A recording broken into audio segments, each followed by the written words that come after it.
is the Tacoma Junction redevelopment proposal presentations in this room at 7 o'clock, and they will be broadcast live and archived on the web. Next Monday, September 29th, we have a City Council meeting that's entirely devoted to a work session on discussion of the Tacoma Junction redevelopment proposals.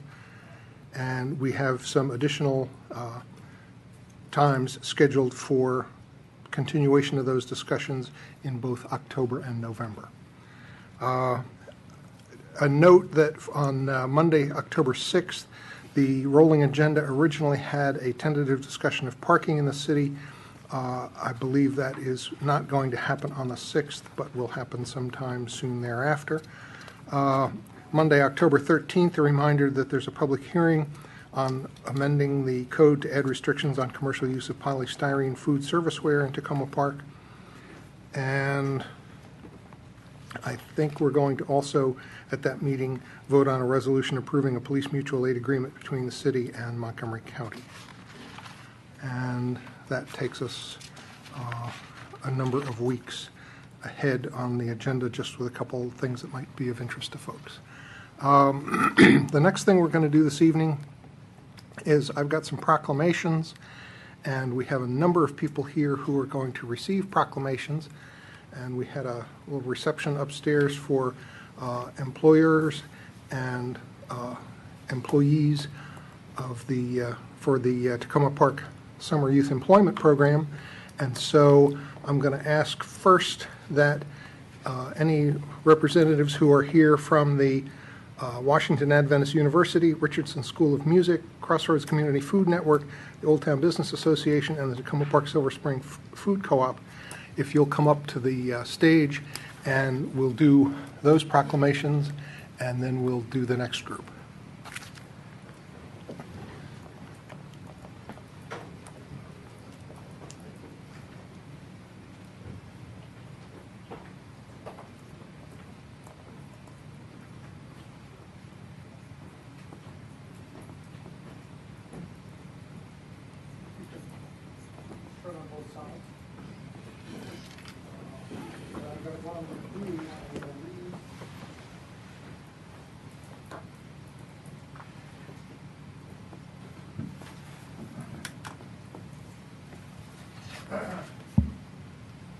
So I'm going to read one proclamation, and that's going to take care of everybody, because I'm going to note the various ones again as I read the proclamation. So there's a proclamation for each employer, and it reads, whereas Tacoma Park is populated with talented young people, many of whom are in need of a real-world job experience and job skills development, and whereas during the summer of 2014, the City of Tacoma Park partnered with a number of local businesses and nonprofit organizations to provide young people aged 16 to 21 with meaningful summer employment opportunities. And whereas the 6-week program was intended to provide participants with the opportunity to gain job experience and build a resume for a future career and or to prepare for college. And whereas, thanks to the participation of the Tacoma Park Silver Spring Food Co-op, the Old Town Business Association, Crossroads Community Food Network, Richardson School of Music, and Washington Adventist University, a young person received valuable knowledge, skills, and experience. Therefore, I, Bruce R. Williams, Mayor of the City of Tacoma Park, Maryland, on behalf of the City Council, residents, and staff, hereby proclaim our appreciation to all of those employers for taking part in the Summer Youth Employment Program and helping to make the program a success in its first year.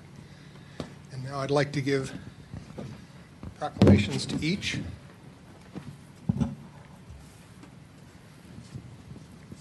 So,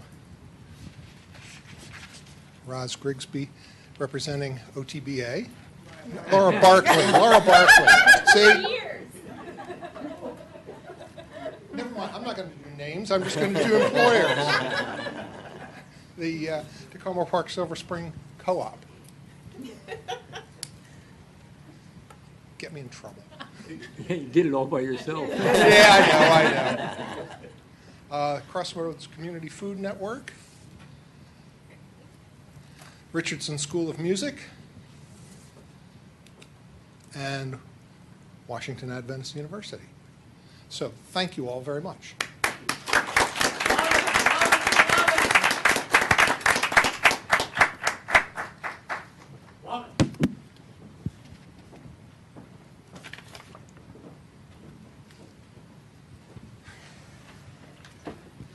And now if Shia Johnson, Budgesit Alikovich, I'm not sure I got that pronunciation right, Julian Parrish Katz, and Gina Fulton, if all of you are here, if you want to come up.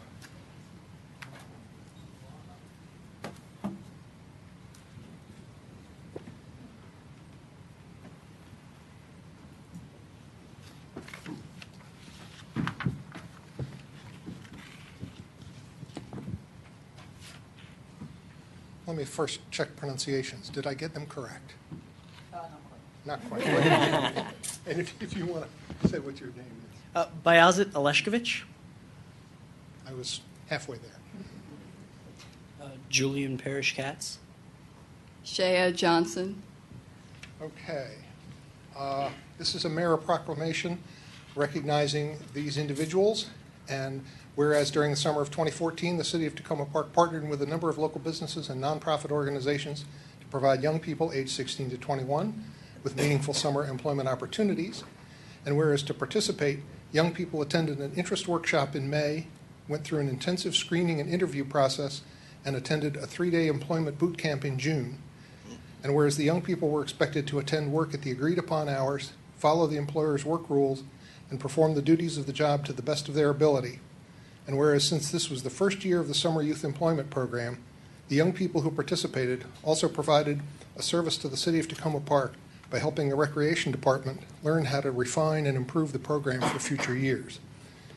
Therefore, I, Bruce R. Williams, Mayor of the City of Tacoma Park, Maryland, on behalf of the City Council, residents, and staff, hereby recognize these 3 individuals and the individual who isn't here for their participation in the Summer Youth Employment Program and proclaim our appreciation to them for helping to make the program a success in its first year. Congratulations.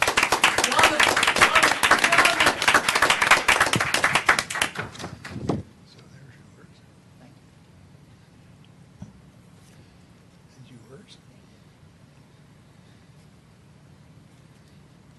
And yours.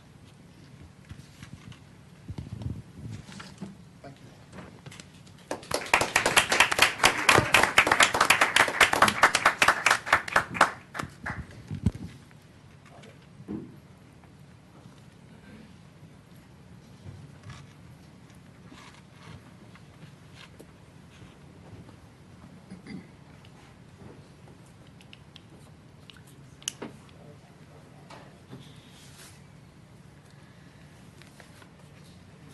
And I have one additional proclamation this evening, and this is for Donalda Robitaille, who is going to be 100 tomorrow. And I'll read this to let you know a little bit about her. Whereas Donalda Robitaille was born in New Bedford, Massachusetts on September 23rd, 1914, to French-Canadian parents. She celebrates her 100th birthday. And whereas after her marriage in 1938 to Hilaire Robitaille, they moved to Washington, where he was employed as an electrical engineer at the Navy Yard. And whereas she continues to live in the 2-story brick rambler on Lincoln Avenue that they purchased in 1941. It was the first house constructed on their block of Lincoln Avenue. Whereas Donalda and Hilaire raised 6 children on Lincoln: Teresa, Henry, Lucy, Louise, Claire, and Charles. And they were long-time members of Our Lady of Sorrows Catholic Church on Larch Avenue, where each contributed countless volunteer hours to the parish. Donalda also volunteered in the early days of Meals on Wheels. As a stay-at-home mom, she focused on her family, ensuring that all 6 children graduated from college, though she herself left school after 8th grade. Over the decades, she and her husband watched the city expand and watched new neighbors replace the old neighbors on Lincoln Avenue. Her husband Hilaire died 8 years ago, and Donalda continues to live on Lincoln Avenue with her eldest daughter. Therefore, I, Bruce R. Williams, Mayor of the City of Tacoma Park, Maryland, on behalf of the City Council, residents, and staff, hereby congratulate her on her 100th birthday wish her all the best, and I will deliver this to her tomorrow on her birthday.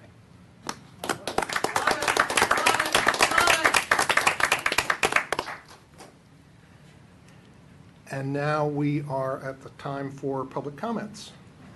So this would be any public comments on any voting items this evening. We have two voting items. The first one is the single reading ordinance awarding the FY15 community grants. Does anybody want to make any public comments on those? Seeing none, I'll move to the second resolution. Does anybody want to make any public comments on the resolution recommending approval of the site plan for 6450 New Hampshire Avenue? Okay, so we will move to public comments on any non-voting items, so that's on our work session agenda or anything not on this evening's agenda. And if you would come to the podium and please and identify yourself and keep your comments to 3 minutes, and we'll go to Mr. Lovelace first.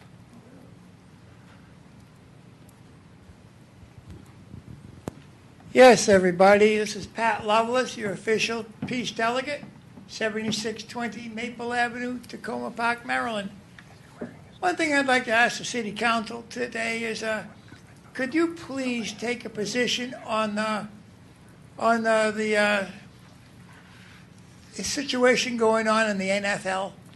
That, and also try to see if we can support a name change for the NFL, for the Washington Skins, or whatever you want to call them. I'd like to see that word taken out of our vocabulary, just like the N word was. I don't think we should use the R word either. I'd like to see that taken out and the name changed, because that's going to teach the kids a lot. If we can show our resistance to supporting racism. And I don't like, I don't watch football anyway, but I think we should again, like I said earlier, we should boycott the games because of all the violence in it. And we should also, I'd like to see the city take up an action and send out a proclamation how we feel about the football team's name. We can really come a long way, because it is a derogatory, racist term against Native American Indians. And I want to see an end to that. Thank you very much. Keep the peace, everybody, and please support us on our actions for peace. You know, support your handicapped getting out to the actions for peace. You know, I'm trying to get down to demonstrations, and a lot of times I can't get because there's no transportation. I'm going to need help getting to the meetings a lot, because I've only got one person helping me out.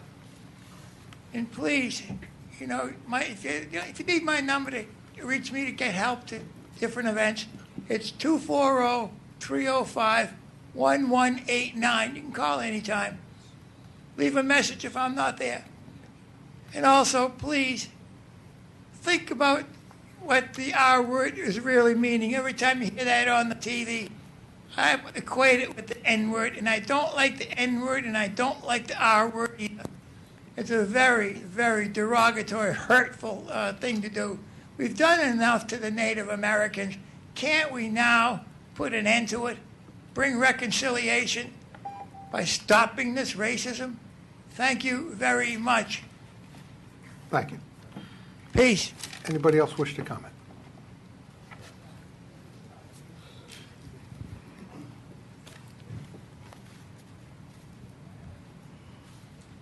Good evening. My name is Lee Edmonds, and I live 7520 Maple Avenue. And my concern is I would like to see the council. I don't see why they don't already have some kind of law or code whereby when you're living in a public apartment building and things affect other people, I can't see why they can't come up with some kind of law or code to stop that. Now, again, I was up here earlier during the year. The people smoking in the next unit to mine, and it's real bad. But the other city manager that was here before the gentleman here, when she came in as intern, she said something to Mr. Wilder or somebody about it, and it stopped for a couple of months. But then it started back up, and now it smells like marijuana.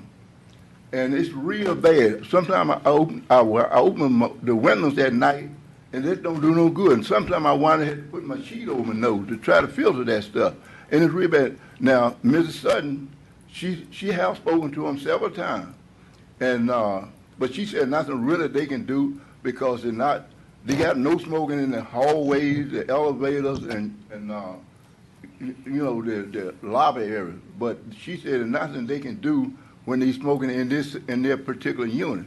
Now I can see if somebody's smoking in a private home, I have nothing to do with it. They can do anything they want. But this is a public building where it affects other people. My little great-granddaughter comes over sometimes to visit me, 2 years old, and I don't want her to smell it. It goes on all day and all night now. At first, it would smell like cigarettes to me, but now it smells like marijuana. They try to say it was coffee beans. Look, I was raised up on the farm. I know what tobacco smells like. And I know what marijuana smells like. This was every time Miss Sutton said something to him about it, they said coffee beans. I know the difference in coffee. My grandmother used to cook coffee beans all the time when I was growing up. So I know the difference. Now, I would like to see something done about this. Now, I know because it had happened.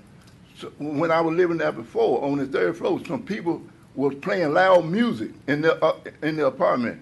Well, the people in the next unit called the police, and they came out there and made them shut that noise down. It was affecting them. But now I can't see, this is affecting my health. I started smoking, about 40-some years ago, and I can't see how I ever done it then. And I can't stand that stuff. And now I have watched the TV and seen where a lot of times people have dogs and cats living in unfavorable conditions. And there was no law about it, but they came out and do something about it right away. But now, I'm a human being. This is affecting my health.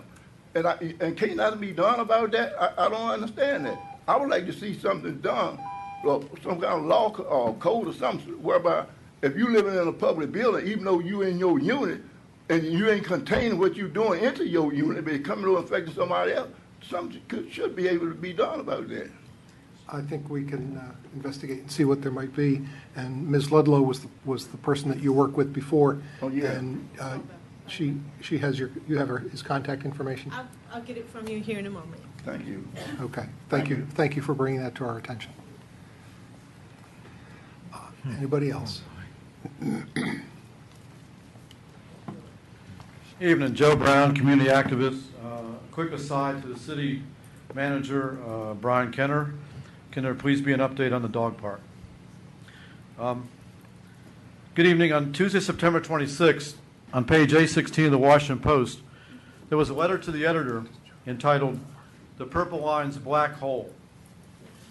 The September 12th Metro article entitled "$56 million added to estimated cost of building a Purple Line" unfortunately came as no surprise because costs on the light rail project have jumped by more than $1.4 billion already. Are you listening to that number? That's not true. $1.4 billion. I mean, your budget is such. You imagine. More alarming, however, is a Maryland Transportation Administration's blatant disregard for costs and its obfuscation of the Purple Line's ultimate price tag. Not only do MTA officials consider $56 million a minor adjustment, but they also admit that costs will continue to spiral upward as if this is something normal that we should all accept. Worse yet is the assertion that we'll know what the true cost will be only after a private developer is picked. And make no mistake, no private developer will sign on to a project unless it knows that taxpayers, not the company, will eat the loss of a failed transportation venture. As Purple Line costs continue to arise, all taxpayers should object to this project, which is nothing more than a financial black hole. This was written by Kathy Strom, Chevy Chase. You may know her. She's the mayor of Chevy Chase. Second one is shorter than this one. I read much about the Silver Line opening, and now I read the cost of proposed Purple Line is going up. 25 years ago, a line was promised to the residents of southern PG County. Well, we have nothing. And there's no plan to help all the commuters on Route 210, Route 5, and Route 4. Our taxes are used to help everyone else, and we get nothing. It's time for the people of southern PG County to start writing all the officials and see if any relief can be given to us. No roads are more congested than ours. This is from Sandra Eaton of Camp Springs. So my point is, why we want to take away more green space from the area over there in the Crescent Trail, okay? Montgomery County executive, a few days after this letter was written by the mayor of Chevy Chase, said they cannot afford in Montgomery County to buy the 20-story building that's only 20 years old to put the new Purple Line station in there. They just can't afford it. So it's going to cause all kinds of problems now with the project. And I warned this council, this mayor, I think in May or June, that this Crossroads venture you're involved in, it's not a done deal. And it's getting slower and slower every day that they're going to come out one day and they're going to cancel it. All right? So pay attention. Thank you. Thank you. Anybody else?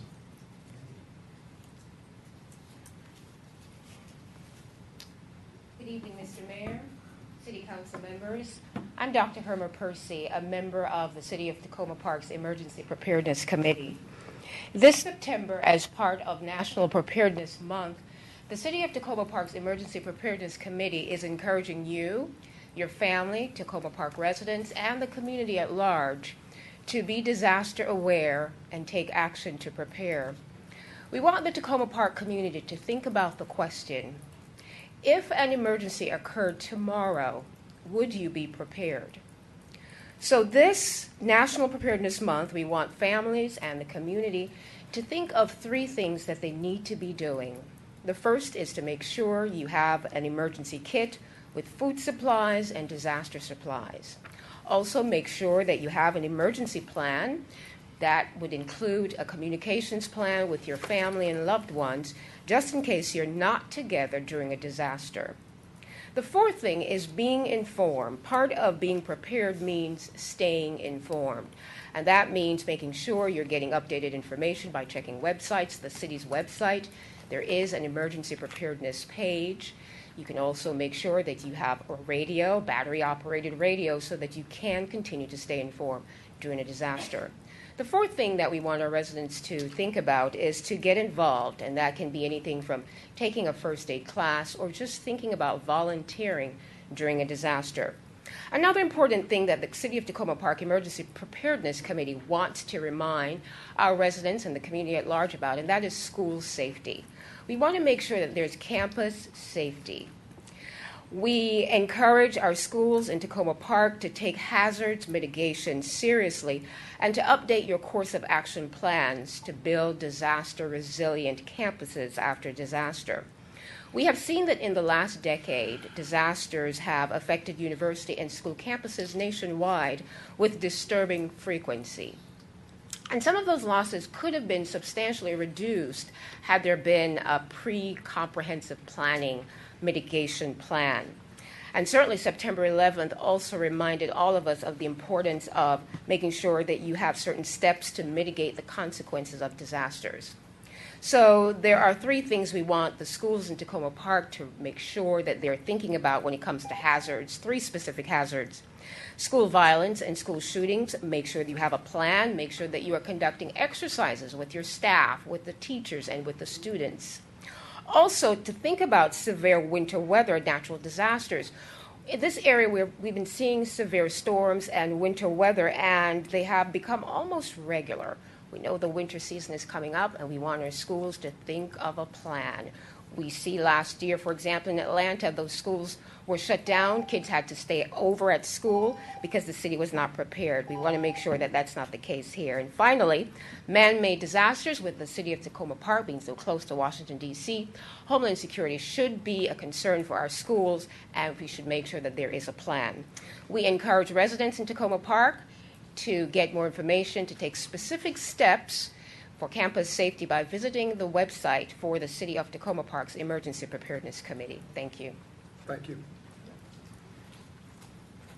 Anybody else?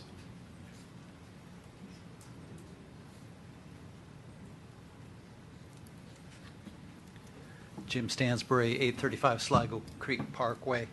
I just wanted to bring to the council's attention an ongoing situation of a lot of troublesome driving down on the parkway, and I'm certain that the police are aware of it. And but it's an ongoing problem. And one way I think that we might be able to cope with it is some better calming devices and some traffic devices.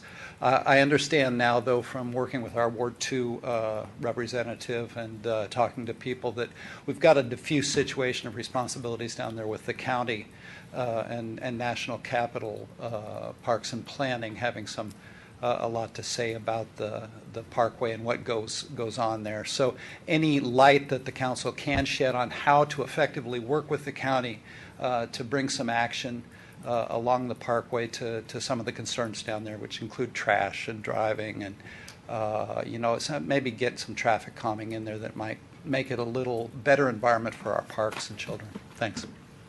Thank you. Anybody else? Okay, seeing none, we'll move along to council comments. I have a couple brief things, so I'll start off. A reminder that this coming Saturday from 10 to 2 is the 6th annual Tacoma Play Day, and that's going to be at the Tacoma Park Middle School. And if you need information about that, you can go to the tacomaplays.org website. And I know a lot of people always like to participate in that. And I don't know whether the Public Works is going to do Touch a Truck. They usually do for that one. They usually do, but I don't know. I don't know. But I know there are a number. There's a schedule of events throughout that time. Also upcoming is on October 5th is the Old Town Street Festival, and I think that runs from 10 to 5, and that's in Old Town. There were a couple of nice events this weekend. A number of us on the council and a number of people in the community went to the Lifelong Tacoma Day on Saturday in this building. It covered pretty much all of the building, and there were many tables and many people here from many organizations providing information for people, trying to make it easier for people of all ages to remain in their homes and remain in their apartments in Tacoma Park. And it was a very good first annual event. I'm assuming first annual. Also that day, Saturday, was the Tacoma Foundation Beer Fest. That was the 6th annual Beer Fest, and that's Tacoma Foundation's primary fundraising event for the year, and I understand they cleared $15,000 on that, and so that money will be returning to the community in the form of small grants to community organizations. I also attended the Pinecrest Barbecue yesterday, and that's an annual event over at the VFW. And Councilmember Smith and the city manager and I last night attended the 2nd annual Washington Adventist University Gala, and that was a nice event, and that's becoming an annual event, although I understand that maybe next year it's not going to be a gala like that. It's going to be a different kind of event, maybe some kind of musical event or concert, so different ways for people to get to know Washington Adventist University in our community. And then today I was at the Maryland Sustainable Growth Commission meeting, and one of the new commission members who joined us was Rob Goldman, who is the head of Montgomery Housing Partnership, and we all know Rob Goldman, and it was a pleasure to see him there. So that was an interesting meeting today. And then finally the Maryland Municipal League Montgomery Chapter Tax Duplication meeting last Thursday night in Somerset. A couple of us went, Councilmember Schultz, Councilmember Smith, and myself. And the main topic of discussion was tax duplication, which my husband suggested we should no longer use that phrase. We should not call it tax duplication. We should call it county revenue theft, which is a much more accurate description. And so there's going to be some concerted effort in the near term to work on that and work with the incoming county council. And I just want to keep everybody abreast of the fact that that issue is percolating to the surface again, and Ms. Ludlow and our former city manager, Bard Matthews, and one other elected official from Somerset are the three municipal representatives on a group that's continuing to meet with the county throughout the month of October. And that's my brief update on a number of things. So I'll turn to my colleagues for the comments. Councilmember Siemens. Thank you, Mayor. I just wanted to take a moment and thank the organizers and volunteers who put together the Lifelong Tacoma event here at the community center. It did an excellent job, and I look forward to seeing next year's. Thank you. Councilmember Schultz. I too attended the Tacoma Foundation's Beer Fest. My wife Nancy and I just wanted to say that among all the events that there are, and there's so many in Tacoma Park to enjoy and participate in, this is probably one that I find the most Sobering. just, I've just been upstaged. While you're ahead. Yeah, the nice thing about it is that there's no politicking, there's no speeches, there's no agenda, there's no program, there's no microphones, there's no beginning, middle, or end. You just show up and you enjoy the food and the beer, and you talk and get to meet people and just enjoy each other's company in a very pleasant surroundings. And of course, the whole point is to support the Tacoma Foundation, which does truly great work for the city and its needy organizations and people. So congratulations to them. A quick reminder to my constituents in New Hampshire Gardens of a association meeting tomorrow night at the residence at a residence home at 1118 Lancaster Road. That starts at 7 o'clock. And as an additional comment, we received, or some residents received, a notice this week from the WSSC indicating that very soon, quote unquote, the agency is going to be coming in and starting to replace the sewer lines in our, quote, area. So we don't know exactly what area means or what soon means, but the project's supposed to take 159 days, we're told, and people will be notified 48 hours ahead of time as to when that their sewer line's going to be taken apart and put back together again. We don't know how long each homeowner will be without access to toilets, let's say, to put it unpleasantly. This is something that's obviously necessary. It's just, we understand that we're all willing to put up with these inconveniences. It's just that this was not something that any of us in the community had the slightest clue was going to happen, and we're still trying to find out with the help of our Department of Public Works as to what is in the offing. It's a little discouraging because they also said that they're going to be replacing the laterals, which might require the removal of trees and shrubbery and stuff like that, and we don't want to lose any trees. So we've just got lots of questions and only a few answers. But that's just a general comment to let people be aware that this is what sometimes happens, and we're trying to deal with it and get some cooperation from the WSSC. Thank you. Councilmember Mayo. Thank you, Mayor. I just wanted to address the issue of parking, which has come up more often before council in the last couple of months in the Old Town area or Maple Avenue. And I appreciate the city manager and the assistant city manager's follow-up, police chief's follow-up. And I'll give you some time, Mr. Kenner, for us to us to talk afterwards. But the specific issue is that we have residents who have not seen parking enforcement for some time, all of a sudden experience parking enforcement and getting 1, 2, 3, or 4 tickets in the course of a couple of days parking in front of their homes. One of the specific things that we as a council could address, or that the city could just address on its own, is the language on the parking sticker, which just, I believe, just says the year and does not say the month in which the parking sticker expires. And so that's a fairly simple fix to let people know when their permit expires.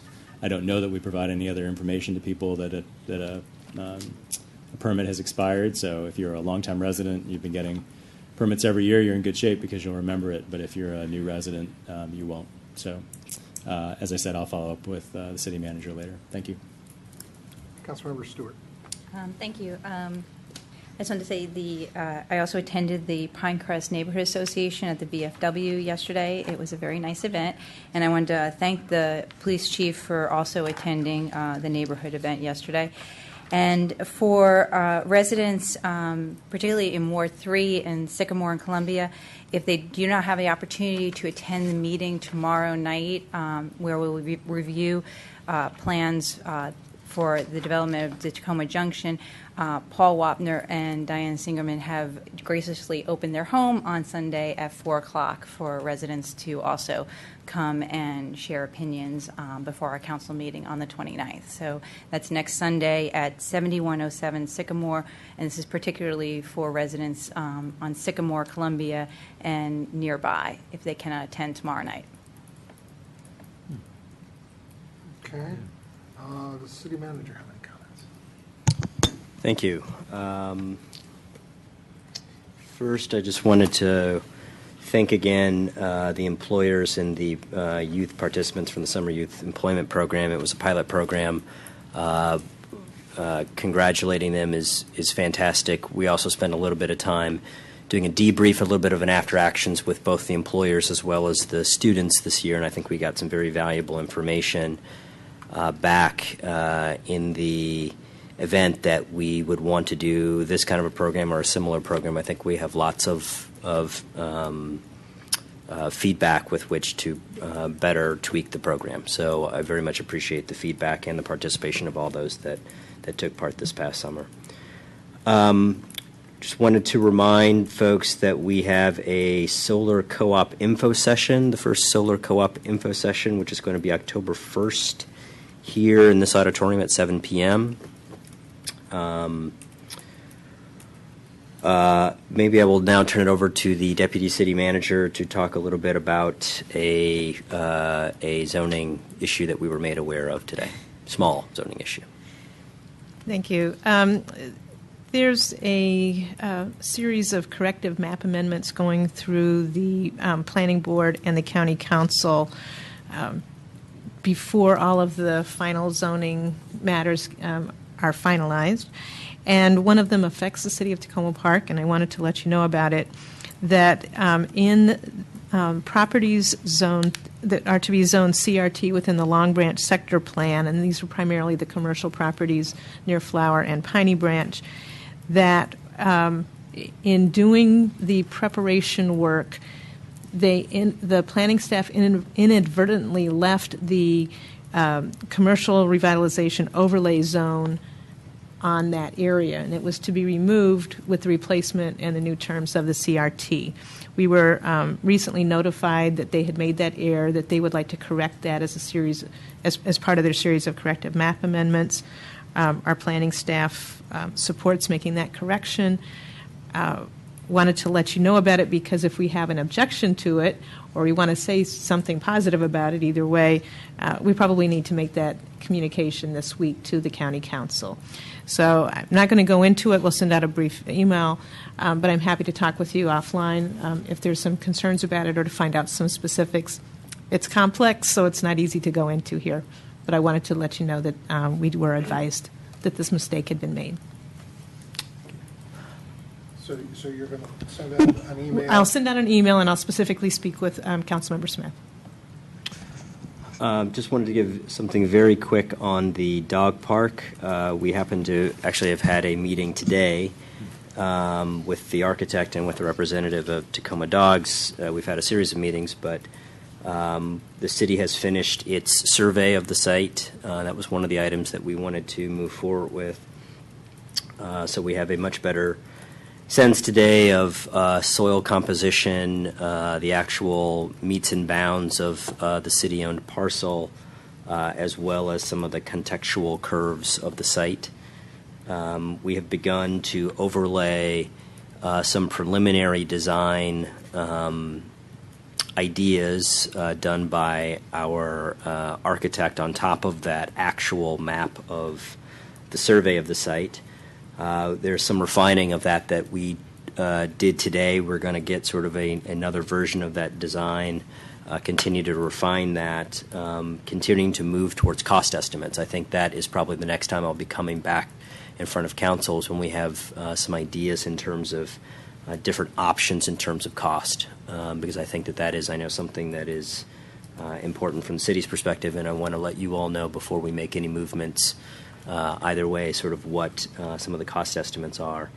I think that it's probably most likely that that estimate around cost is going to come sometime in November or December at this point. It may come a little bit sooner if we can hurry some things along.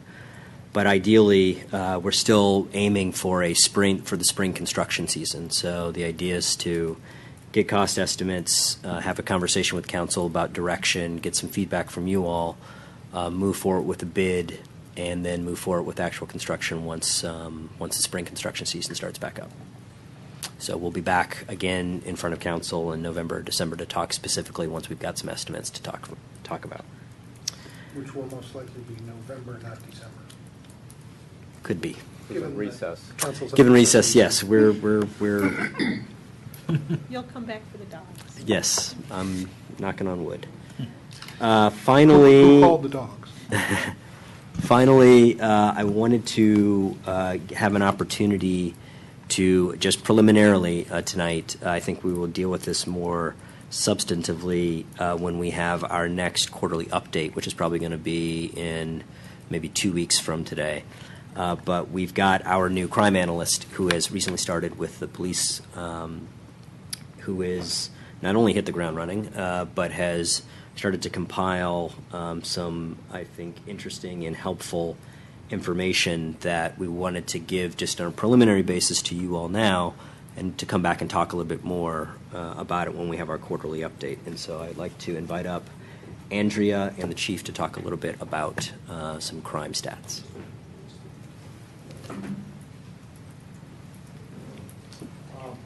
Andrea Artero is our new crime analyst. He's, like I said, he's hit the ground running.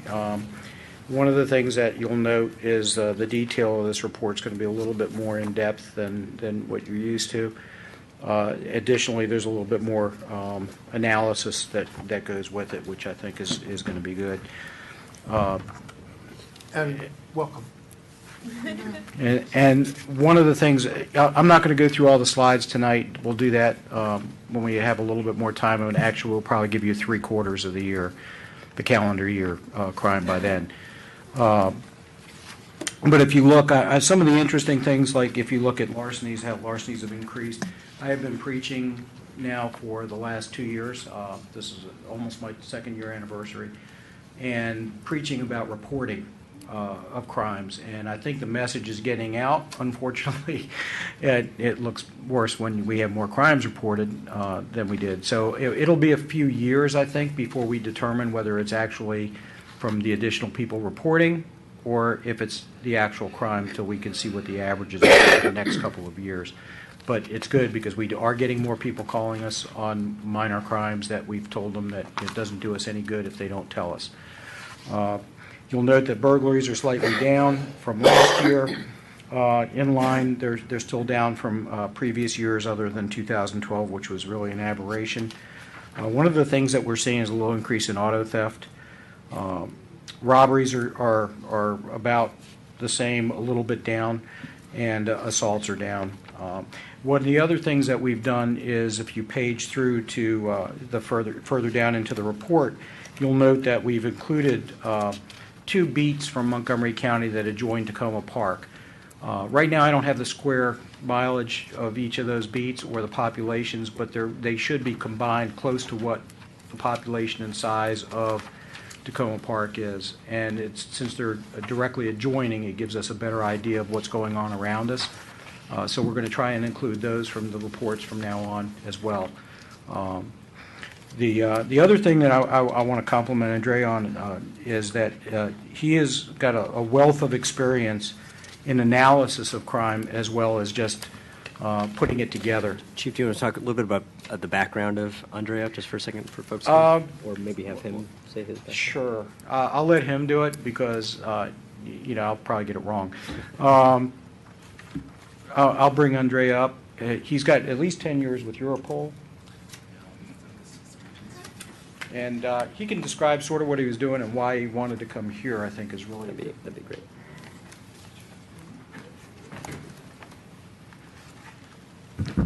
Good evening, all of you.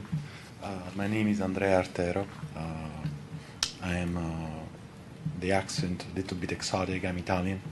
Grew up in Italy, but then I left approximately 20 years ago. And I have a dual career, so I've been working for 10 years in the area of foreign assistance. So I've been working in Haiti and in the Balkans, emergency aid program. And then 10 years I've been working in law enforcement, first in Bosnia-Herzegovina for 2 years and a half. I worked for the European Union for the police missions that we had there, working on training of the local police.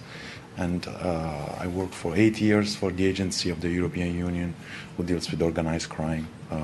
There are two agencies. One is called Europol, who's a police agency, and the other one is called Eurojust, who's coordinating criminal investigations. And I've been working in their case analysis unit for the last 8 years. Just moved to the United States in February. My family is here. My wife and 3 children are here.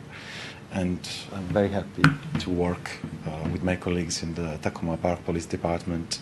I'm working at 3 levels, so I'm supporting the Criminal Investigation Division with their cases, and then I provide assistance to the tactical level, to the patrol units, and produce reports like this one for the leadership. And yeah, that's basically all. Thank you. Thank you. We're glad you're here. Thank you.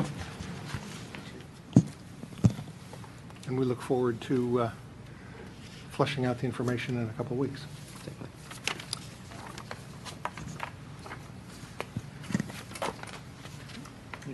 Just one follow-up question or comment. It would be great to see at some point, there's no rush to do it, an overlay of things like robberies across, let's say, a 5-year period. Just something that shows hotspots beyond a single year time frame, so that maybe whatever patterns you all see across multiple years are a little more evident to us. But thank you for this. And Chief, I had one question. I get questions from the community regarding the homicide, and I wonder if there's any information we can provide people. I wish there was. At this point, it's very critical, and it's been very critical in the investigation that we not release as much information as we would love to release. At this point, hopefully we'll have some news to put out soon. As far as the threat to the community, which I think I've addressed individually, is that I do not believe there is a serious or significant threat to the community at large. Thank you. Okay.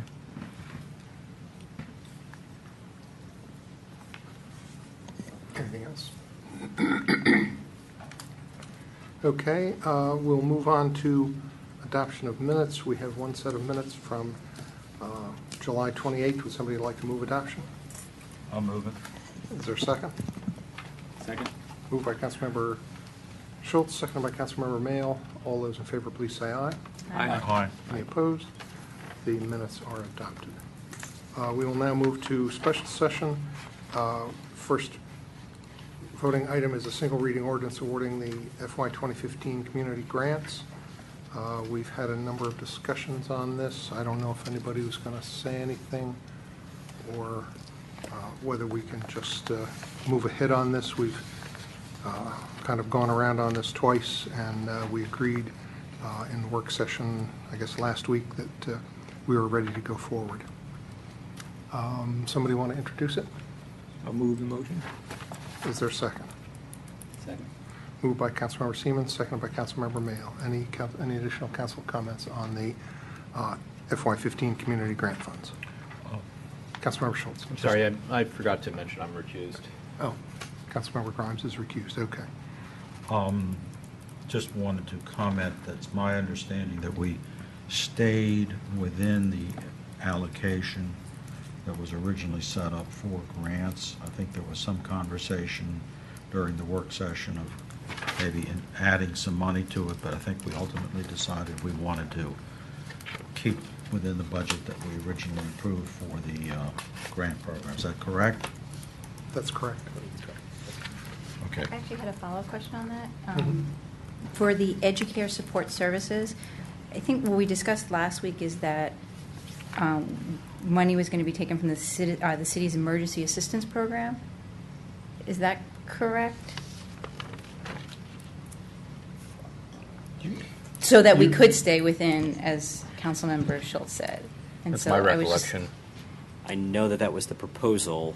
So I was just a little confused in the numbers, given the conversation last week. Sorry, confused in that. There's 18,000 for Educare.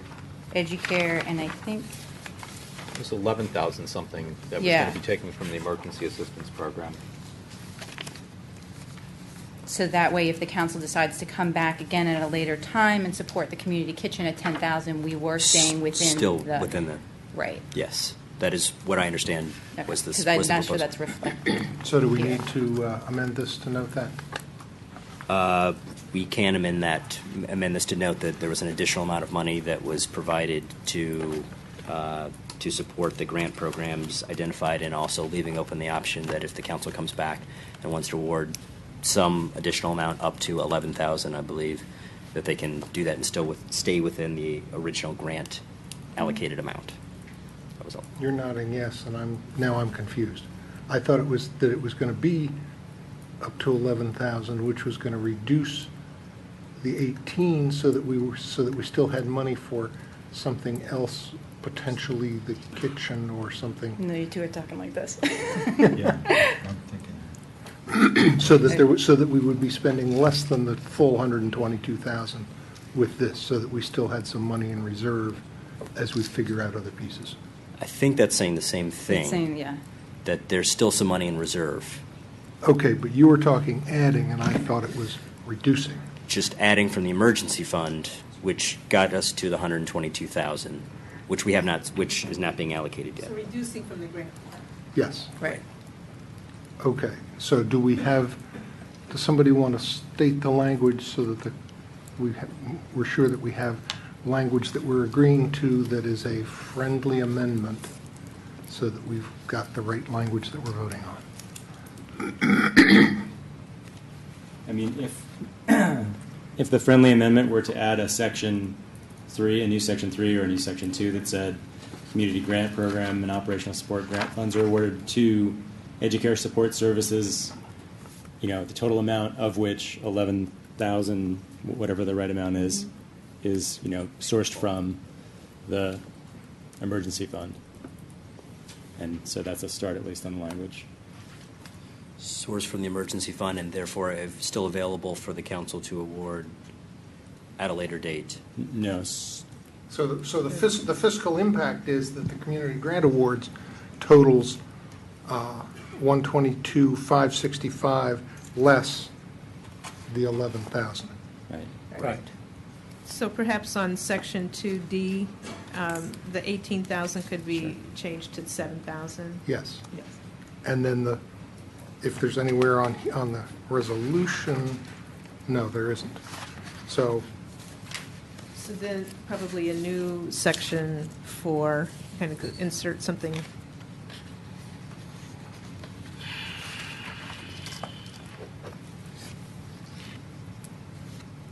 Could it just be in D, Educare Support Services, Inc., $18,000, of which $11,000 comes from the name of the fund? Let's just put an annotation on that D. that sounds like the way to go. Yep. Okay. Everybody understand that? Everybody good with that? Okay, so now we have the ordinance as amended. Any additional discussion? Okay. Since this is a single reading ordinance, will the clerk please call the roll? Mayor Williams. Aye. Councilmember Grimes. I'm recused. Councilmember Mayo. Aye. Councilmember Stewart. Aye. Councilmember Siemens. Aye. Councilmember Smith. Councilmember Schultz. Aye. Okay, that passes unanimously with 5 votes out of 5. The next item is agenda item number 2, which is a resolution recommending approval of site plan for 6450 New Hampshire Avenue.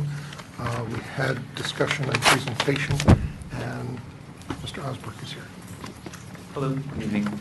The next item is a special session item for the resolution recommending the approval with conditions of the site plan application for 6450 New Hampshire Avenue. This resolution includes conditions that reflect aspects that were discussed last week at the City Council meeting on September 15th with the property owner and his architect who were here in attendance. And those conditions relate to some landscaping around the proposed development, some of the things that were discussed. And the resolution also requests that the planning board eliminate the requirement for a 10-foot public utilities easement outside of the right-of-way dedication in future approvals along New Hampshire Avenue. This piece was discussed briefly in last week's City Council meeting, but basically would apply to all future development approvals along New Hampshire Avenue. It's viewed by the planning staff as hindering some of the economic development and revitalization goals along New Hampshire Avenue that the city had laid out in previous policy. So the recommendation is to adopt the resolution, which is included in your packet. Thank you. Would somebody like to move the resolution? So moved. Second. Moved by Councilmember Grimes, second by Councilmember Siemens. Is there any council discussion? And I'm not sure whether Councilmember Mayo and Councilmember Stewart have lights left over from the last one, or they're new. Okay. Seeing no discussion, this is a resolution. All those in favor, please say aye. Aye. Aye. Any opposed? Opposed. Okay, that passes 5-1. Next item is the consent agenda. We have 3 items on the consent agenda. Resolutions appointing and reappointing to the Ethics Commission and the Board of Elections, and reaffirming a resolution reaffirming our straw vote last week on the joining Coalition for Utility Reform. Would somebody like to move the consent agenda? I'll move. Is there a second? Moved by Councilmember Stewart, seconded by Councilmember Mayo. All those in favor, please say aye. Aye. Aye. Any opposed? Passes unanimously. We will now move to agenda item 4, which is a work session report from the Facade Advisory Board. And sometimes we might usually have a presentation like this at the beginning of the meeting, but we had the reception upstairs with about the employment, summer youth employment program, so we're doing their report as this part of the meeting. And now will the real Roz Grigsby please come to the microphone. I'm Roz Grigsby, Community Development Coordinator, here tonight with the Facade Advisory Board. I'm joined by the Chair of the Board, Nicholas Cochran. We have a PowerPoint presentation. Just give us a minute here. Rob will get you all set. Yes. Yep.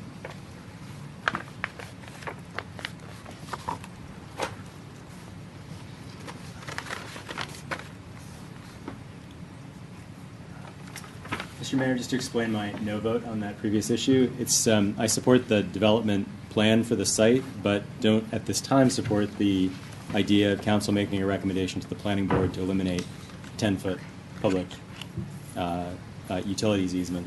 That's a subject I don't feel that we've discussed at sufficient length and deserves more council consideration. So other than that, I would have supported the proposal. You can see this on your screen? Yes. Okay. Turning it over to you. All right, great. Thank Welcome. you. Welcome. Hi. Good evening.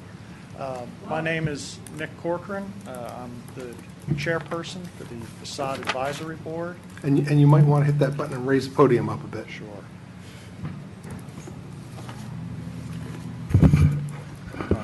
You getting me on the sign says the microphone is very sensitive. You getting? It's coming through? All right, great. This is actually my second year that I've come and given this presentation to you. This is the annual review of the work that we've done in the past years, the Facade Advisory Board. As just a briefest preamble before we get into the different projects that we reviewed. We're a board of community members, residents of Takoma Park. We fulfill different qualifications that are set up as requirements, either design professionals or members of Historic Tacoma or business owners in Takoma Park. I myself am an architect, so I'm one of the design professionals. We have other architects and landscape architects, so it's set up for, and the current board has good distribution and good representation of a variety of design professionals and people who have vested interests in Takoma Park and in things looking right and looking well and keeping up the general high quality that we look for in Takoma Park. In two areas specifically, our jurisdiction, if you will, is the Old Town area and the Junction area, and is limited to commercial buildings and elements of the commercial buildings that are visible from the public realm. So we review a lot of, and we'll get into specifically, but we review a lot of signage. We review alterations or adjustments or renovations that people might want to make. Last year, there was a grant that was available to business owners that helped them financially make some changes, so we had a lot of response to that. We had a lot of good projects that came in, and that was very good. This year, not as many, and I think it's probably related to that, but things continue to progress, so we have had a number of reviews that we've taken part in, and I'll go ahead and get right into that.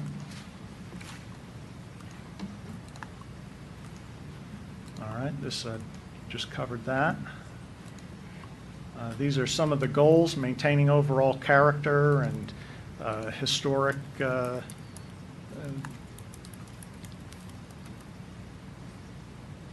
alterations, additions. There we go. Okay, so and these are in chronological order from the past year. The first one was Solar Nails Spa.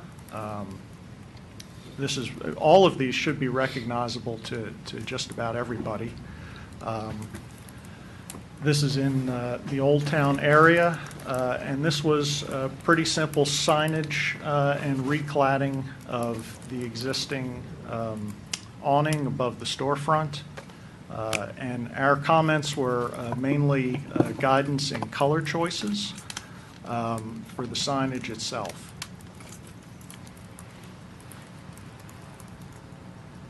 This was another signage item that was brought to us. This was a replacement in kind of an existing sign that had become worn and weathered and just needed replacement.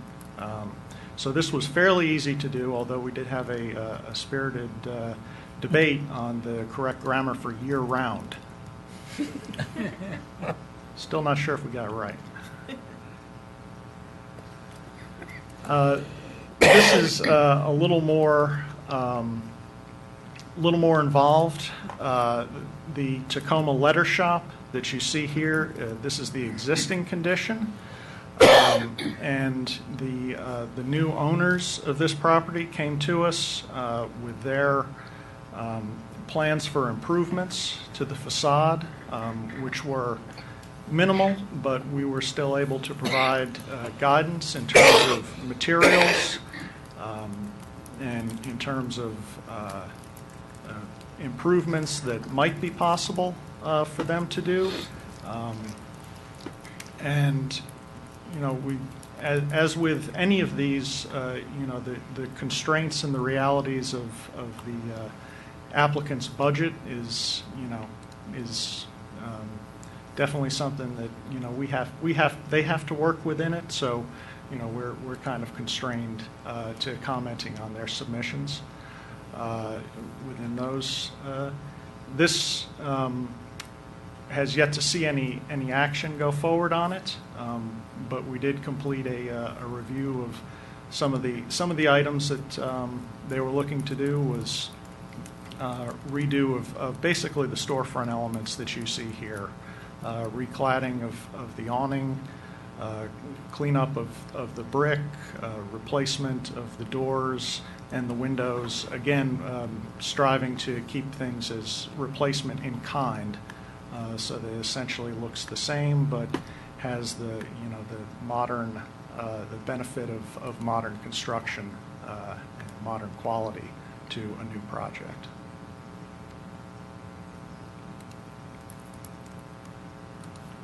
This was interesting.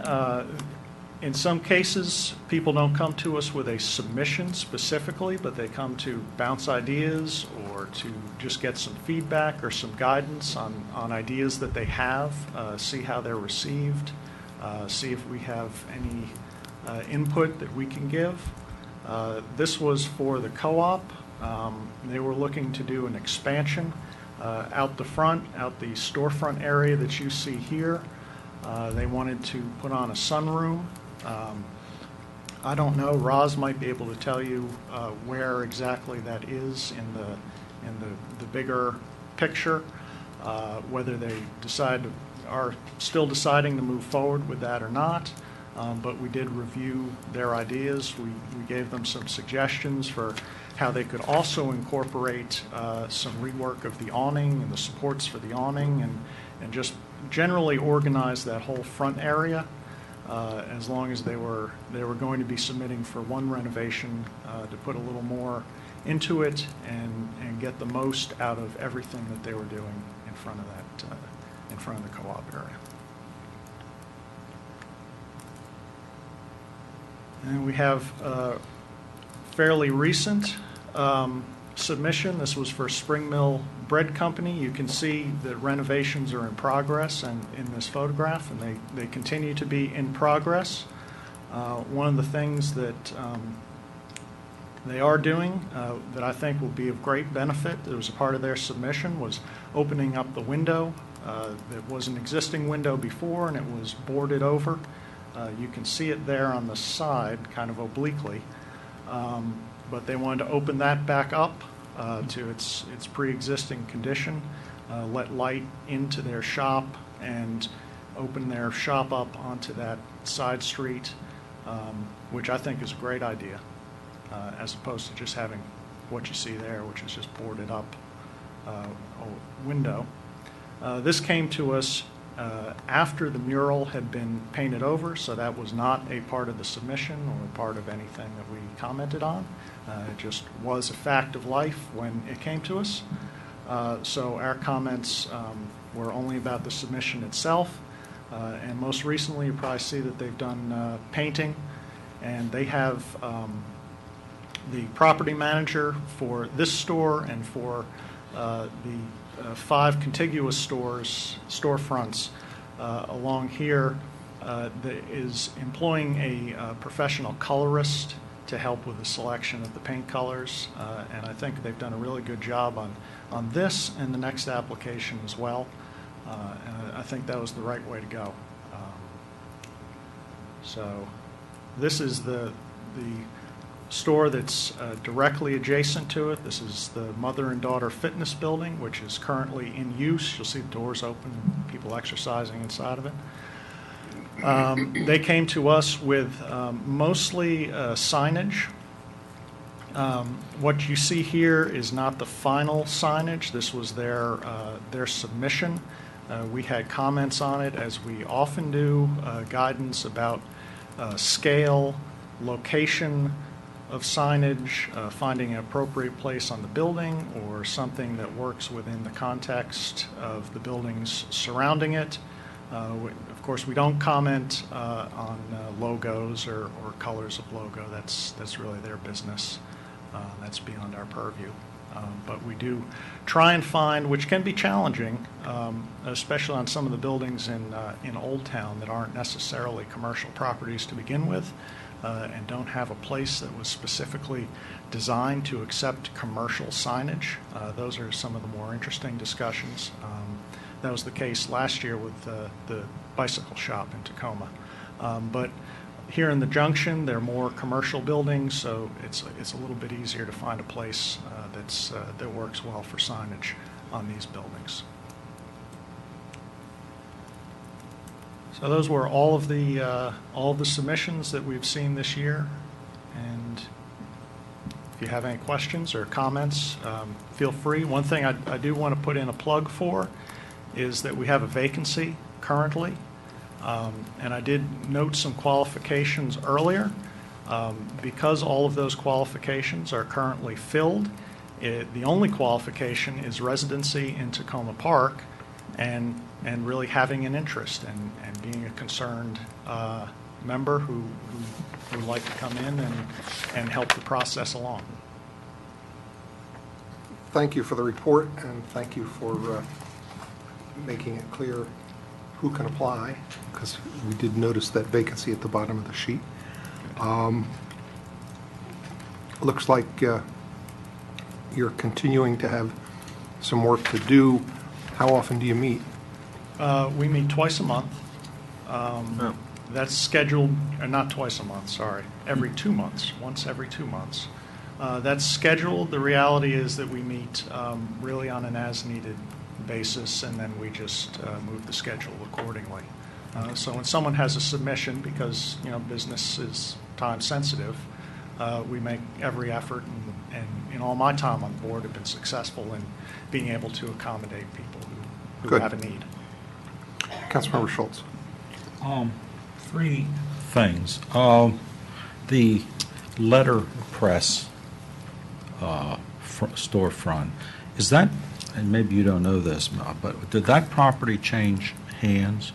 Is the Montessori school the owner, or is it still the original owner that's... No, my understanding is those are all new as of, say, within the last year, property owners. They're new property owners, okay. Correct. The owner also owns the house that's adjacent there, and it's currently being rented as a residence.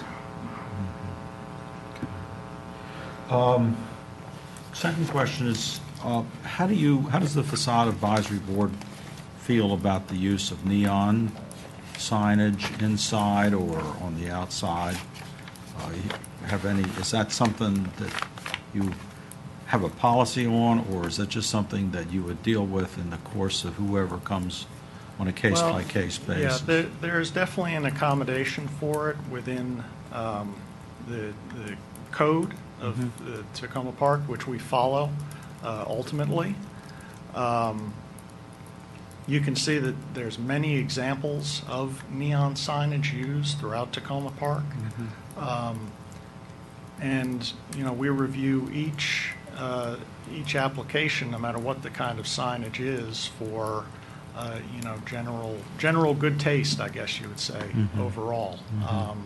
And I remember we had one, it wasn't this year, but the year before, we had one neon sign come to us for the Suds laundromat. And everyone on the board thought that it was quite well done. So we didn't have any problem giving them our approval.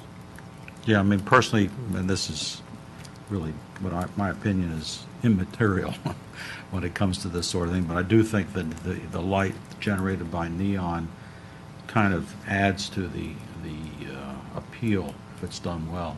Yeah. The other comment is sort of a more general one, and I realize that we all understand that the Facade Advisory Board's area of responsibility is constrained to the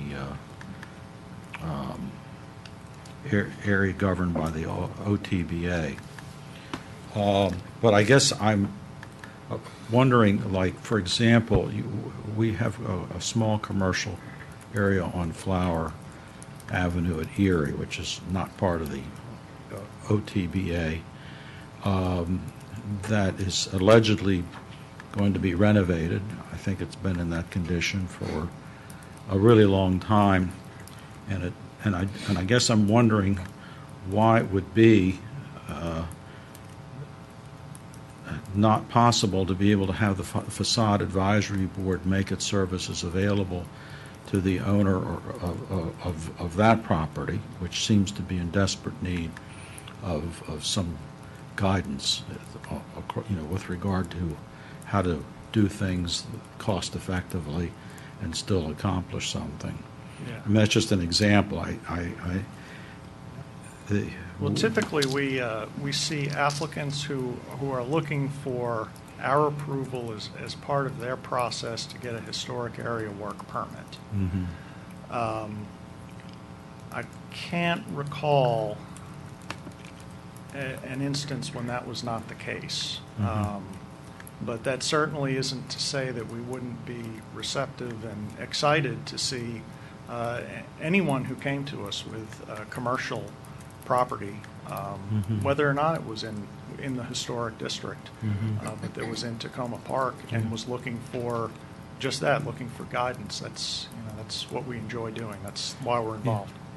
Because it isn't going to take away from your duties, your responsibilities to the historic district, which we understand is important, but it just seems that there's no reason not to be able to offer this commentary to other areas, and I'm sure that Ms. Grigsby is going to come up now and tell me that there's a good reason, and I'll be happy to listen to it. Well, between you and me, before she jumps in, and she can swat at me if she wants, but we're happy to hear and to provide guidance, Mm-hmm. provide our insights, provide our suggestions to anybody who's looking to do commercial renovation within Tacoma Park. It really, to me, and I think the members of the board would agree with me, it really doesn't matter to us whether you're in the historic district or not. We're happy to hear and we're happy to help. That's why we're here. That's why we're involved. Well, rather than being the wet blanket that I seem to have the reputation for, I was going to say, this question came up last year as well, and the board said then that they would be happy to look at ideas or proposals or questions from other parts of town. It may be that we need a conversation about how to offer that service and get the word out on it. I would think that would be a good idea, is to sort of think about how we can get the word out in a way that would generate interest and response. Mm-hmm. In the historic district, the mechanism is that when they go to the county historic preservation office for a historic area work permit, they ask, what did the city of Tacoma Park's facade advisory board say? So they have another way to reinforce the role of the board. But we can talk about how the board might look at outreach to other commercial property owners. Good. Thank you. Councilmember Mayo. Thank you, Mayor. And on a similar vein, I would support that, and if there needs to be some change in the ordinance language or a resolution that expands it, then I'd be happy to do that. I think the project we just talked about at 6450 New Hampshire is a great example where we're looking at an empty field right now, and there'll be a laundromat with a second story of as yet unknown business use in the same building. That might be a good opportunity to really start from scratch and see if there's some assistance that you all can provide. The second area that I'm interested in is, and I guess I'll just describe it, it's almost like having the advisory board do a 360 look at signage in various areas. So if you were to take a camera and spin it around a circle, if you were standing at the junction of Laurel and Carroll, or in Tacoma Junction, or in front of the pawn shop across from Shoppers on New Hampshire Avenue, you would see a lot of signs in all of those places. Right. Some, like the farmers market sign, are well designed. Some are well placed, others are not well placed, others are not necessarily well designed. consistent, inconsistent with city policy, county policy, or just not particularly attractive. So I don't. That's a fairly broad charge and might be a huge amount of work, but it's come up a number of times. Councilmember Schultz has brought up the issue of signage a few times. I'm certainly interested in having the city at some point, and your help might be one way to do it, to do that sort of examination of some of the places where we have the most signage, to see if there are ways to prioritize any subsequent work, voluntary, enforcement of regs or otherwise, that the city could do, to try to just make places like that look a little bit better and have signs be more informative through some recommendations you might have. So, thank you. Yeah, we've had, just to touch on that briefly, we've had conversations internally that have, on the Facade Advisory Board amongst the members, that have come up as a result of either new signage that a member has just noticed themselves, or something that is coincident to a submission, but is not actually a part of that submission, but focuses attention on, I guess I would say, general clutter in some areas of signage, where you have all different jurisdictions kind of overlapping in the same place, and so you get a lot of clutter. And to the extent that anyone would like to come and utilize the Facade Advisory Board to help in deciding when a decision is possible, I'm sure there's many times with certain types of signage, traffic signage, regulatory signage, when decision making really isn't, it doesn't come too much into play. There's too much opportunity to make adjustments. But anytime the city has signage that is kind of facilities, just sort of signage, certainly coming to us and just bouncing it off of us, we would appreciate that. I think everybody in the community would appreciate that. I know probably some people go out with the charge, hang up this sign, and so they do, and they don't, it doesn't always get placed in the most aesthetically pleasing way, and that's unfortunate if there was an opportunity to do otherwise. And I would be remiss not to mention, even before 6450, there's the complete rebuild of the old theater along New Hampshire Avenue. That's now, the building is completed or largely completed, and that's a place that will probably soon have signage where we could potentially make a near immediate impact. Thank you. Thank you. Anybody else? Thanks very much. All right. Thank you. Good night. We'll take a short break, and we'll come back for our final item, which is the update from the city's emergency manager.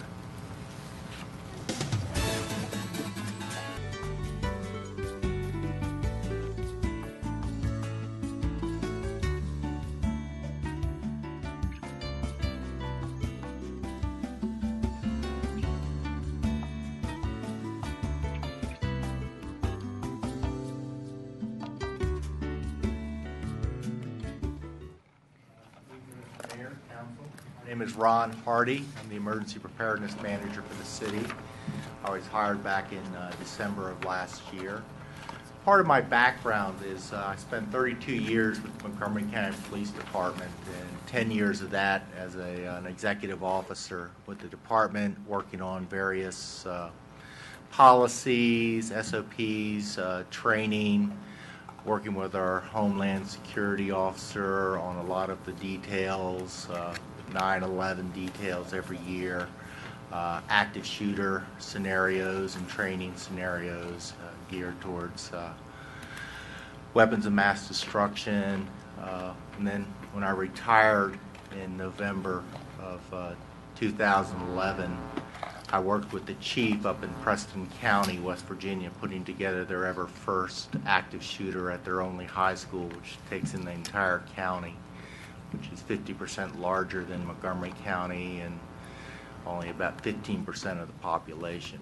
So it's totally different working with a small number of officers to respond to an incident versus Montgomery County, where you can have 50 within 5 minutes.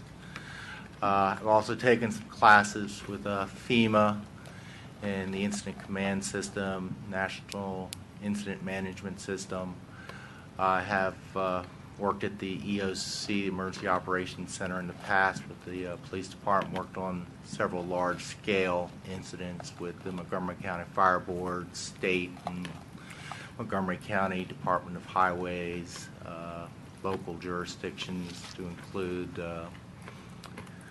Gaithersburg City, Rockville City. Some of my career was also spent down here in Tacoma Park, working as a duty commander or with the drug enforcement section of the county. My ties go way back to when I was born and spent my first 4 years here in Tacoma Park at my parents' house. My grandparents lived here since the late 1920s up until their death in the early 2000s. Then my brother bought their house. Just recently moved from the city, selling the house. So a lot of fond memories down here in Tacoma Park, from Grandma's lemon meringue pies to the 4th of July parades, and going to the firehouse with my grandfather, who used to do some bookkeeping for him. So, my first 3 months on the job, I spent looking at the emergency operations plan, continuity of operations plan, and getting to know what the plan was, see what improvements were needed, comparing it to the county's plan and the state MEMA plan and the FEMA plan, and they're all used to that general same format. It's just inserting, different names and departments into the format. I told the chief that I had a hard time finding the current one, so he immediately emptied all 3 bookshelves from his office and handed them over to me that first week. So make sure I had no problem finding what I needed. I also worked on developing an all hazards plan, which basically takes in, what do you do during different emergencies, whether they're related or man-made incidents, spills, actions. So incorporate that some into the training. My second 3 months, I worked at trying to meet all the department heads in the city, find out what their actual jobs were within the city, reviewing their emergency operations plan with them, their continuity of operations, and trying to update it with their personnel and functions. During the reviews, when I met with the library, I found that they had nothing in the emergency operations plan as a function. And after talking to them for an hour, I realized how important they could be in the recovery in the emergency operations plan, with just their knowledge of working the computers, databases, and doing research. And, thought came to me that they could actually help the citizens in the community during the recovery phase of helping to get on track and finding the right forms within a FEMA or a MEMA type recovery for a catastrophic event. I worked on a PowerPoint presentation to give to the employees, just giving an overview of what the emergency operations plan, COOP plan was, the all hazards, and just to make them aware that they all did have different functions within the plans themselves, and that they were all just as vital as the public works and the police officers that were out there every day that you saw doing the operations, that they were also important with record keeping, resources, logistics, that everyone had an important part within the plan.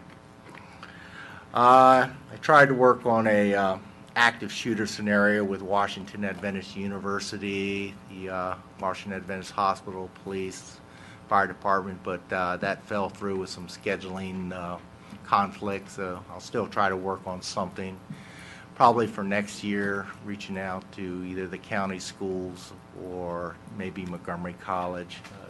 They did one at Washington Adventist University a couple years ago, so maybe try to find a different venue for a different site.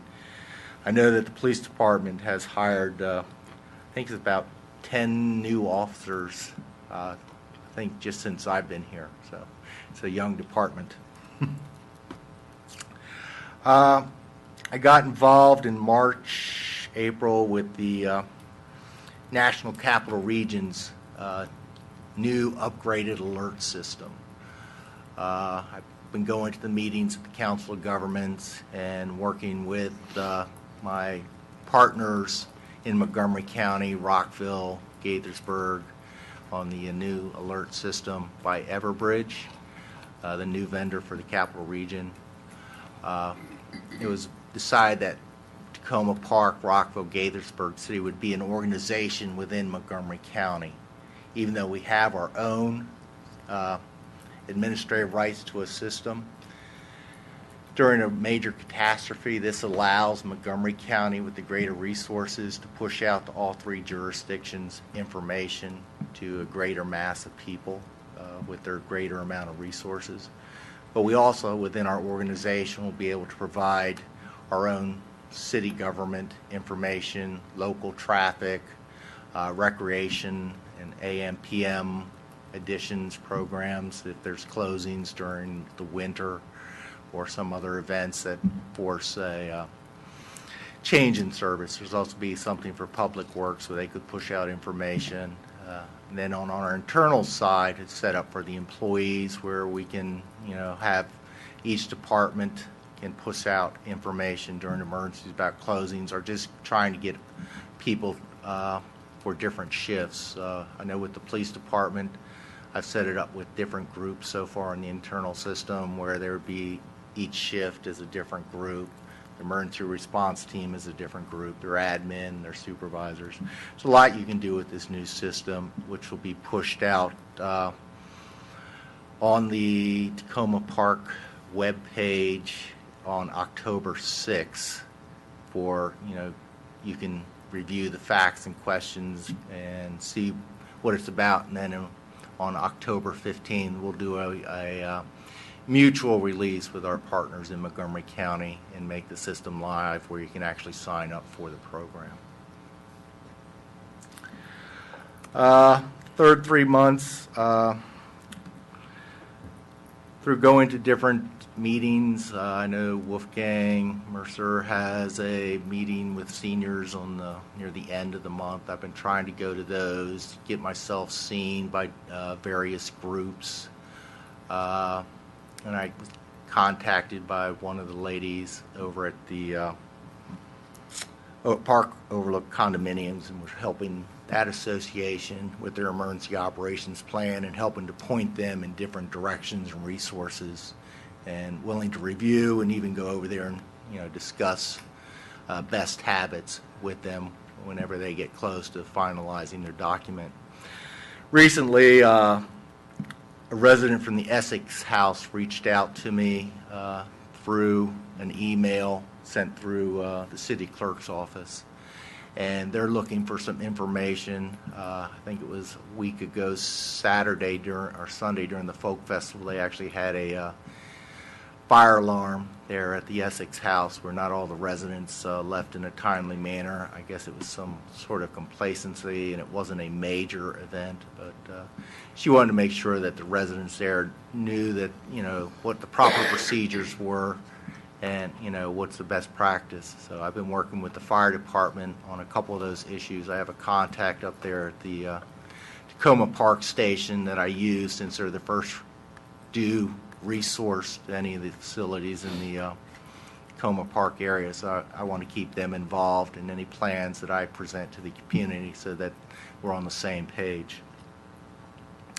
Some of the outreach projects that that I've been involved in recently was National Night Out in August.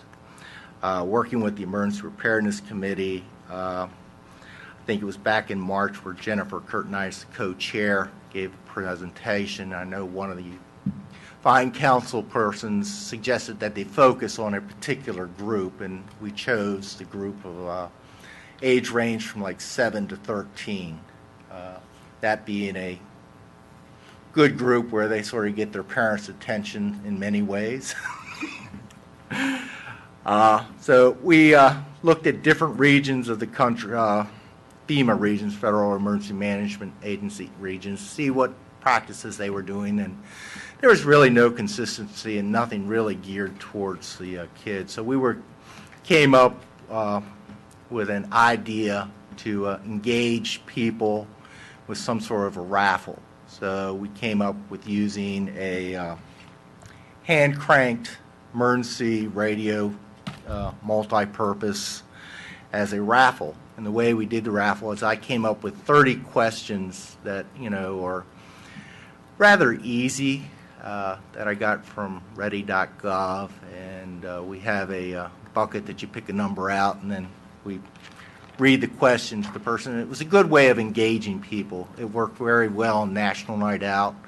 And our first two winners, we had two gifts. First was a radio, and the other was a headlamp, both donated by our contact on the Emergency Preparedness Committee from the Washington Adventist Hospital. So he gave us 3 radios, 3 headlamps. We've given away 2 radios so far and 2 headlamps, and the third one will be at the Street Festival in October. We'll do the raffle again. But once we got people to come to the table, we were to engage them and, talk about emergency preparedness, ask the question, you ask a question, they give you an answer. We give them a little raffle ticket. They put their name and their phone number on it and put it in the box, and then the following week we draw and call our winners. So our first 2 winners were 3rd graders at Piney Branch Elementary School, and the winner of the radio was a 7th grader that lives over on Sycamore, I believe, and goes to Eastern Middle School.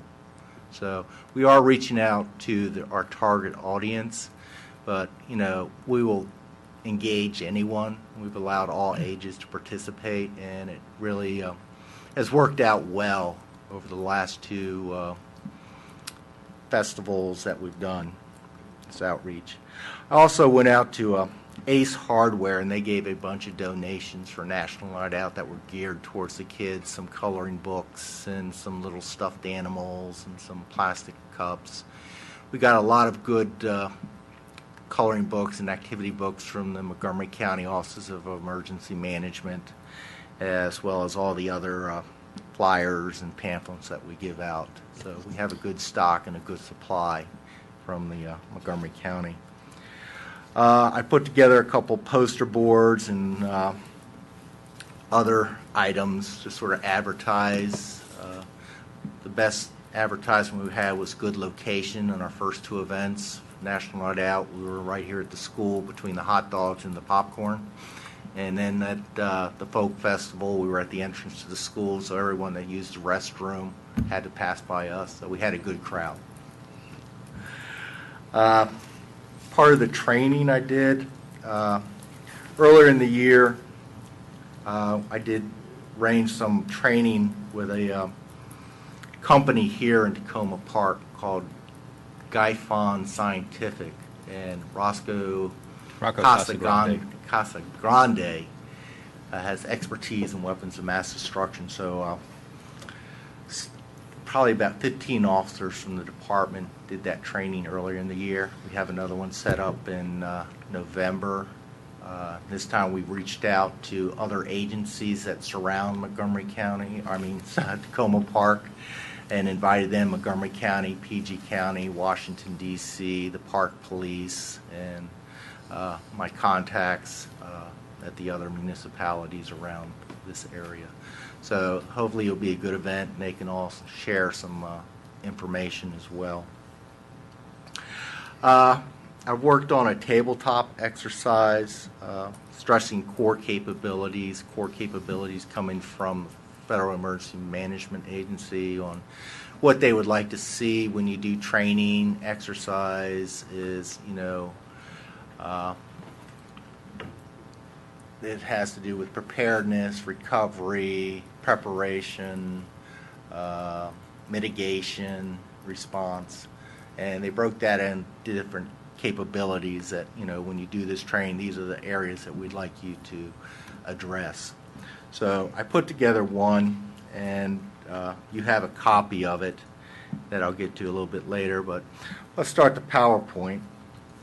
When I did the employee training, I told you I did the overview of the emergency operations plan and the incident command system structure so that they had an idea of how they fell into an actual emergency operation, with the city manager being at the top, and then your department heads. Then you have it set up where you have an incident commander, then you have your command staff with operations, logistics, planning, and then finance, record keeping. So, and then we plugged in what departments would probably fill those categories, so that they have an idea, you know, if they were called upon, how they would fit into the overall emergency operations plan and be part of the Emergency Operations Center.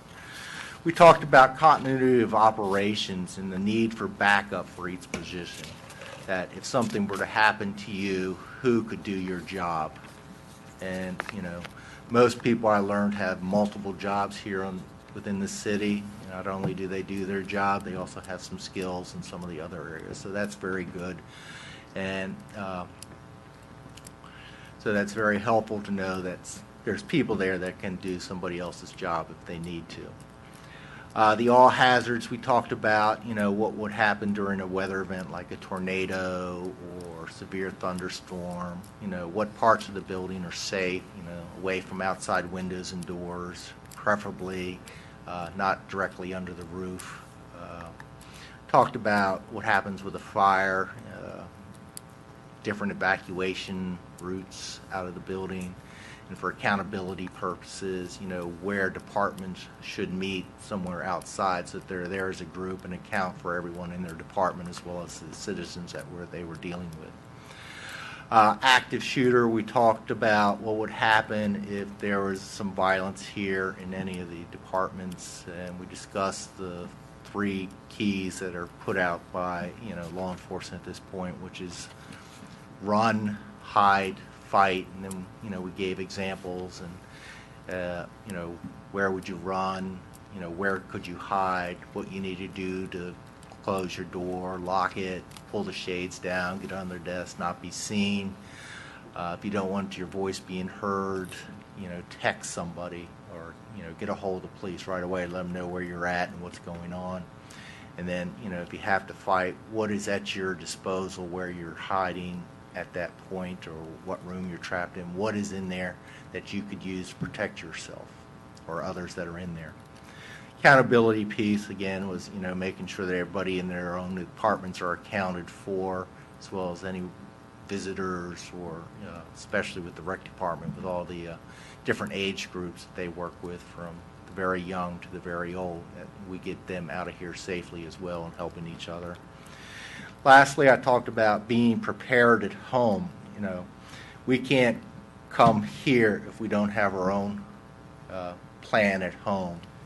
I know as a police officer, my wife's a nurse, there were times that our jobs overlapped. We were fortunate enough to have family in the area that could watch our daughter or take care of our animals. So we had a plan. And people don't want to come to help others unless they know their own families are taken care of. So it's important for the employees to have a plan at home as well.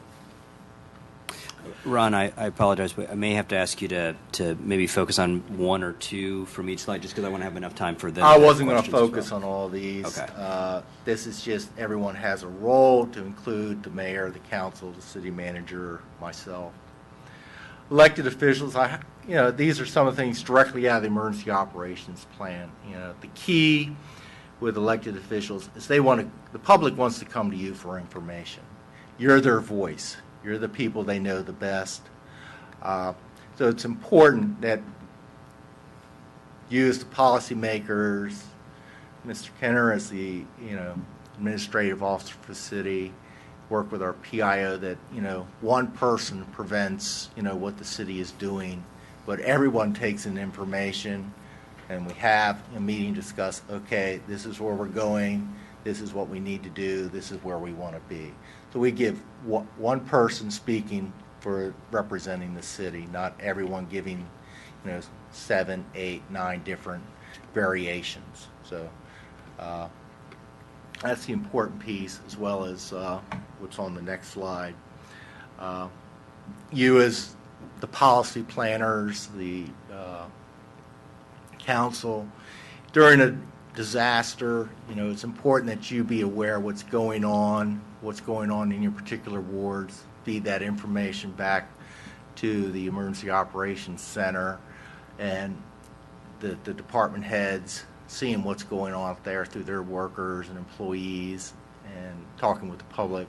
that we do whatever best for the city, what emergency ordinances need to be enacted, where do we need to get money from to get the supplies we need for recovery, who do we ask for help. We have the MOUs, we have Montgomery County that we ask, and then you go to the state and the feds. We have the National Capital Region with numerous stockpiles of equipment.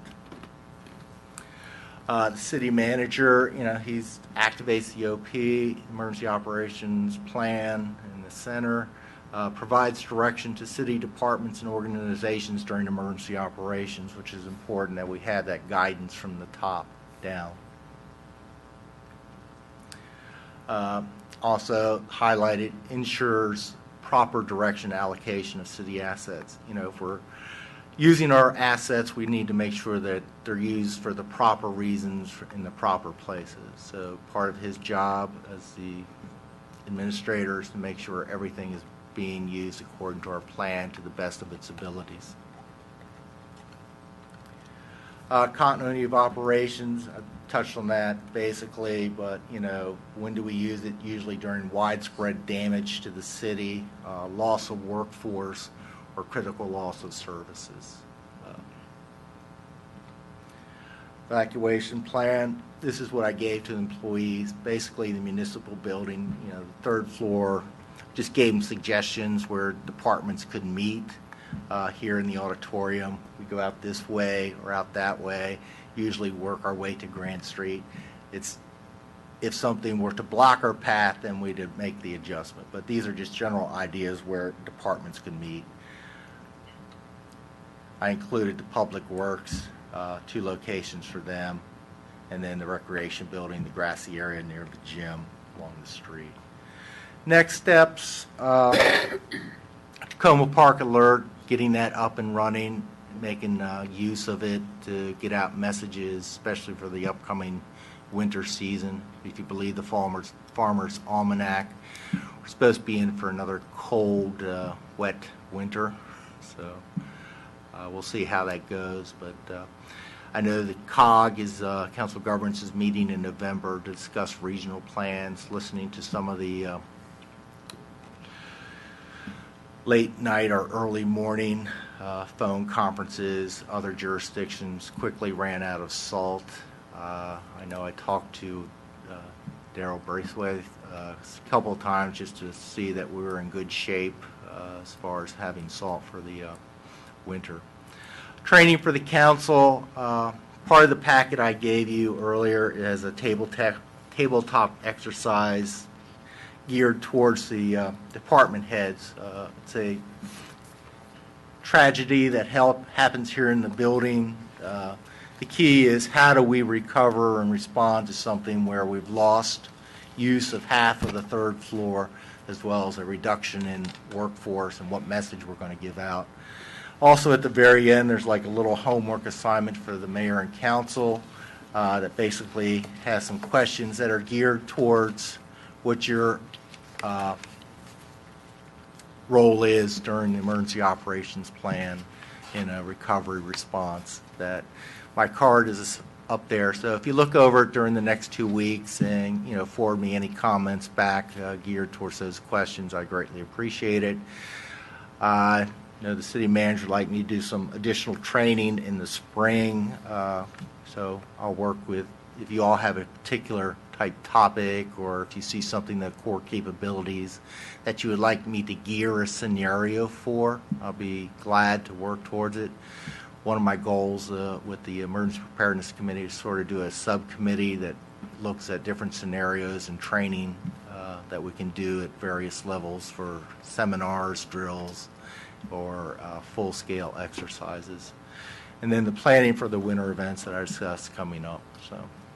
But my work of the Emergency Preparedness Committee has been fantastic. There's a great, really good people there with a lot of different experience and life experience and skills in different areas, like Dr. Percy with Washington Adventist University that was kind enough to stay up for my presentation.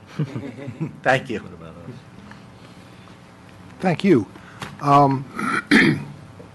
I have one question about the Tacoma Park Alert System. I want to make sure that we're clear in our message to the folks who are on the existing alert system, that how the transition works for them to be on the new system?